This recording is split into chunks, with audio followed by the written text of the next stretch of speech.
नौशरो फिरोज़ में अवां खे ख़बर ॾींदा हलूं। Bureau chief Faisal Bhatt ji report मुताबिक़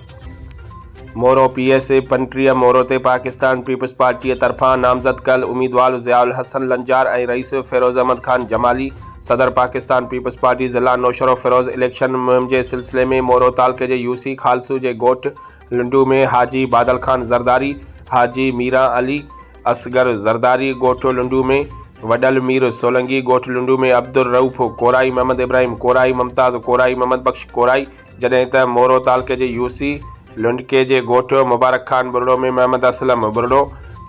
अब्दुल्ला बुरड़ो, इब्रार अली बुरड़ो, गुलाम मुर्तज़ा बुरड़ो, मोहम्मद इकबाल बुरड़ो ऐं ॿियनि मुअज़्ज़िज़ीन वटि पहुची कार्नर गॾिजाणियूं करे 8 फेबरवरी ते तीर ते ठपो हणण जी अपील कई, जॾहिं त यूसी लुंडके जी मुअज़्ज़िज़ शख़्सियतुनि गुलाम अहमद बुरड़ो, इब्रार अली बुरड़ो ऐं खलील अहमद बुरड़ो पारां क़ाइमु कयल इलेक्शन सील ऑफिस जो बि इफ़्तिताह पिणु कयो।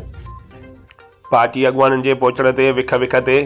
संदन जो गुलनि जी शानदार वर्खा ऐं जीए भुट्टो जे नारनि जी गूंज सां शानदार इस्तक़बाल किया विया। गॾोगॾु इलाइक़े जे मुअज़्ज़िज़ शख़्सियतुनि सिंधी टोपियूं, अजरक लुंगियूं ऐं बोस्के जा पटका पिणु ज़ियाउल हसन लंजार ऐं फिरोज़ खान जमालीअ खे पाराया।